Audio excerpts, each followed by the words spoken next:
My name's Bob Digby and I'm here today to run a teacher network session to help teachers develop greater skill and confidence in teaching A-level geography. Today's session is all about helping teachers make sense of AO2 in the A-level specification. Well, welcome to this Pearson Edexcel event, this network event, where we're going to focus this session on something which has really been, I think, concerning teachers since the new A-levels came in, which is how do you deal with and how do you teach and prepare for students to cope with AO2. But I think the evidence is from the exams that have run so far that AO2 is what students struggle with. So this session this afternoon is really just to look at the evidence base for candidates' strengths and weaknesses, what they're good at and what they're less good at in AO2. And get some of the feedback from last year's exams, particularly with a view to thinking as teachers about how we get students raising their game and go that extra level beyond and think, right, what have I learned in my 2 years of A-level geography that can really get me making sense of these in a much deeper way? So that's really the focus for this afternoon. And then finally, there's an opportunity for any and all of you, as many as want to take part in this. We've left the last half hour of this session for what we might call a teach meet. That's to say, if you've got things that you do with students that you'd like to tell us all about, then there's that opportunity for you. So first of all, just a couple, 2 or 3 slides looking at some of the evidence base for what candidates could and could not do, their strengths and weaknesses from AO2 last year.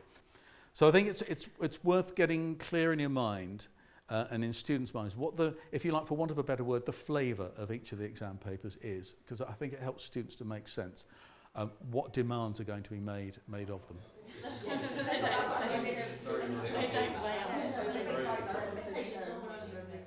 So activity time, let's have a look at the example. In your papers that you've been given, you've got both a mark scheme for question 4E from last year, so it looks like that. And then you've got an exemplar answer, which runs to about 2.5 sides. So let's take 5-10 minutes just to look through this, and whether you want to work in pairs or as a group, however you wish to work, just decide what do you think seems like or feels like a fair mark for this. What are the strengths? And one of the things you might like to do, and some of you may do this anyway, but I see a lot of teachers, a lot of markers actually in the summer, underline the bits that are AO1 and underline the bits that are AO2, and sometimes that helps to give you a sort of pictorial balance of where the students' strengths and weaknesses lie. Okay, we do have feedback. Right. I think it works better. Yes, it is. Yes. Yeah.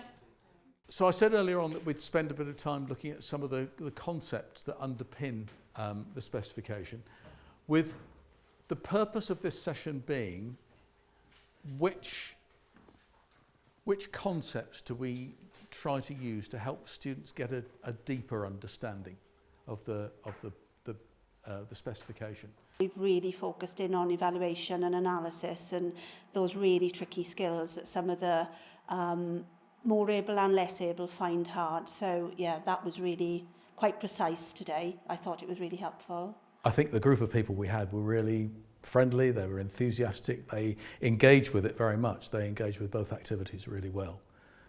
So yeah, it was good.